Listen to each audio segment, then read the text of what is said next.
बुलढाण्यातून बुलढाण्यामध्ये गावकऱ्यांना बेघर करण्याचा डाव फसलेला आहे। जय महाराष्ट्राने भंडारी ग्रामसेवकाचा डाव उधळला। बुलढाण्यामध्ये पदाचा गैरवापर करून गावकऱ्यांना बेघर करण्याचा हा डाव होता जो उधळण्यात आलेला आहे। यावर कारवाई होणार का आता हा प्रश्न उपस्थित झाला। नको शिर्डीमध्ये शिवसेनेच्या खासदाराविरोधात शिर्डीमध्ये शिवसेनेच्या खासदाराविरोधात पक्षातच नाराजी असल्याचं दिसून आलं। पोलीस घेऊन आलते, पोलीस 4-5 म्हणजे गाडी घेऊन आलते पोलीसचे आम्हाला काळासाठी। सगळं आमच्याकडे ऑटो आहे, जगाचं हे वाद आहे होईल आहे। पोलिसांसोबत काय काय आणलं होतं? पोलिसांसोबत सगळे आलते, म्हणजे सगळे आणलं पुरं जेसीबी वगैरे रोड तार पुरं लेडीज पोलीस आलती। आम्ही गरीब माणसं त्यामुळे आम्ही बाकी आमच्याकडे काही नाही। देवस्थान जगभर प्रसिद्ध आहे, कारण याच्यासाठी आम्हाला सक्षम उमेदवार पाहिजे जो जेणेकरून जो उमेदवार देण्यात यावा त्यानुसार आम्ही दिलेला पोलीस बंदोबस्त हा लागलीच ग्रामसेवक यांनी स्थगित करण्यासाठी सांगितलं असता आम्ही स्थगित केलेला आहे आणि पोलीस बंदोबस्त पोलीस स्टेशनला वापस बोलून घेण्यात आलेला आहे।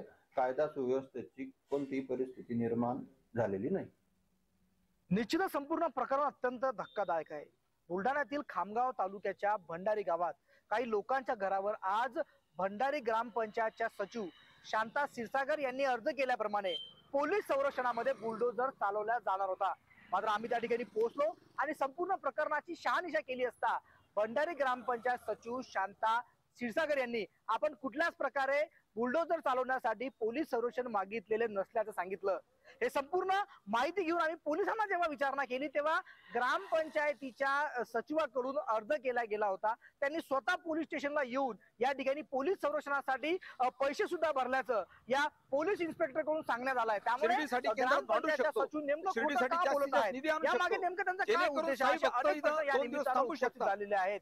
जर ग्रामस्थांच्या अज्ञानाचा फायदा घेऊन ग्रामसेवक अशा पद्धतीने गरिबांच्या घरावर बुलडोजर चालवून त्याचे संसार उद्ध्वस्त करायला प्रयत्न करत असतील तर नेमकं याला काय म्हणावं असा उद्विग्न प्रश्न देखील सर्वसामान्यांकडून विचारला जातोय। त्यामुळे ग्रामसेविकेने अशा पद्धतीची भूमिका का घेतली याची चौकशी होणं अत्यंत गरजेचं आहे आणि जर का ग्रामसेविका या संपूर्ण प्रकारे दोषी असतील तर त्यांच्यावर कारवाई देखील केली गेली पाहिजे अशी मागणी आता गावकऱ्यांकडून होताना पाहायला मिळत आहे। प्रफुल्ल खंडारे, जय महाराष्ट्र न्यूज, बुलढाणा।